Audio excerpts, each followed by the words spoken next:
Hey guys, welcome to my YouTube channel, A Time to Heal.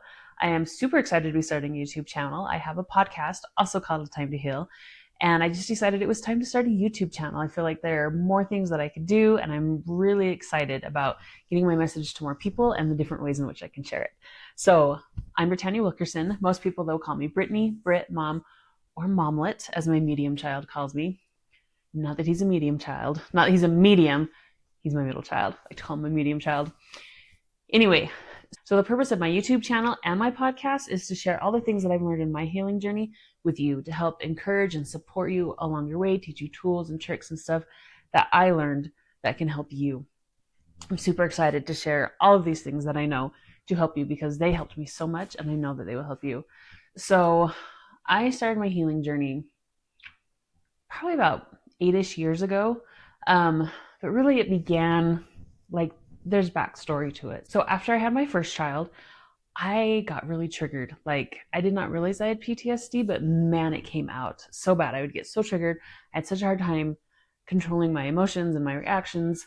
I was not enjoying life. I was not enjoying being a mom. And I felt so guilty that I wasn't enjoying being a mom because that's what I wanted to be. And I'd see posts of people saying like, oh, it's worth it to get up at 3 a.m. with my child. And I'm like, no, no, it's not.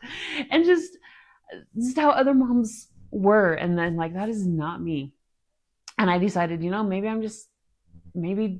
I'm just not good at being a mom of young kids. And when they get older, it'll be easier. So I'm just going to grin and bear it, suck it up, power through until they get older. Newsflash. Just because they're older does not mean it's easier. So then I had my second child. And when I was pregnant with him, my medium child, I was so depressed. I was super depressed and my body hurt really bad. So I have issues with my hips, my piriformis muscle. And I was spending a lot of time sitting and I was pregnant and I was depressed. And so my body hurt really bad. He came early. He ended up going out to the NICU. We live in a small town, so they call it ship him out to the city. So we went and stayed in the city while he was in there. And I was in so much pain that I had to be wheeled into the hospital to see him.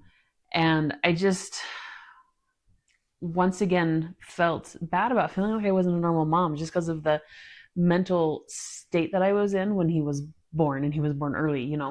So anyway, long story short, we get him back from the NICU. He's only there for 2 weeks. I got a massage. I felt much better. And I decided I don't want to do this anymore. I want to feel better. I want to be a better mom. I want to be who I want to be. Like I kept feeling like I was kept trying to improve myself, trying to feel better, trying to reach these goals. And I just wasn't making it. I was unhappy. I felt broken. And so I started with my physical health, started working out, and started set the intent to heal in other ways, to heal emotionally, mentally, all of that. And little by little, God sent me to this person and this thing and this class and this conference. And it set off a whole thing. I started learning things and incorporating them into my life. And man, it makes a difference. I am so grateful for all those things I learned and all the people who helped me. So those are the things that I'm super, super excited to share with you. It is, let's see, my medium child is 10. He's going to be 10 now here pretty soon. My oldest is 12. And it has been a journey. And I still use these tools now in my life, but man, it's just such a difference. I look back now from how I feel and am now in my life I have now, my relationship with my children, and how it was back then. It's a night and day difference. I am so, so grateful that this is where I am now. And not still stuck in that place. So some of the things I'm going to be sharing with you, things that I've learned, things that I love, things that really help me are creating a safe space to heal. I have daily habits that I do and that I learned that help you feel better. Because one of the things I learned is, the saying, when you know better, you do better. Well, if you're in depression, PTSD, overwhelm, chronic fight or flight, like I have been in,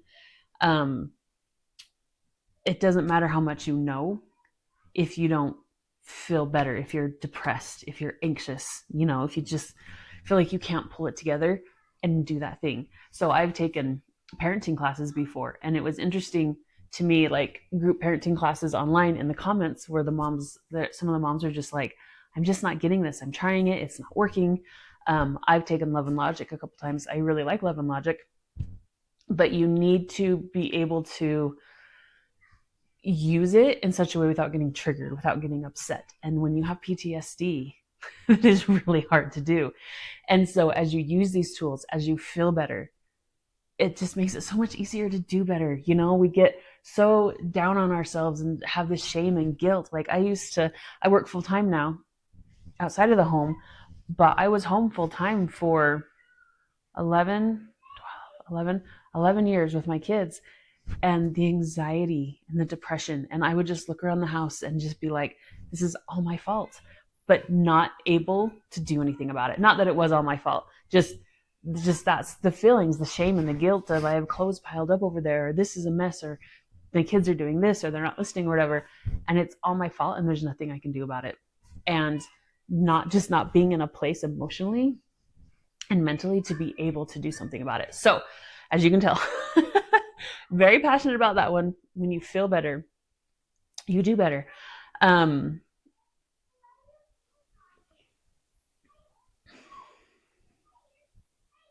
Then also creating boundaries, things to help with relationships. Back then, I mean, I don't have 100% perfect relationships now, but I had some relationships I was really struggling with. And if you have a history of, they call them adverse childhood experiences, trauma, things like that,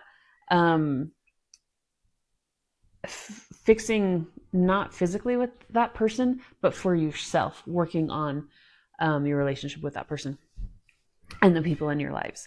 Family members can be really hard. And so tools and tips to help with that. Your energy, your chakra energy, if you're into that, helping you with negative thoughts, intrusive thoughts, just raising your vibration, raising your positive energy and things to help you just move forward, and changing what most people call your limiting beliefs, but I call your story. And so I'll use those interchangeably. My children are yelling out there. I don't know if you can hear them. I hope not. They're having a fun time outside.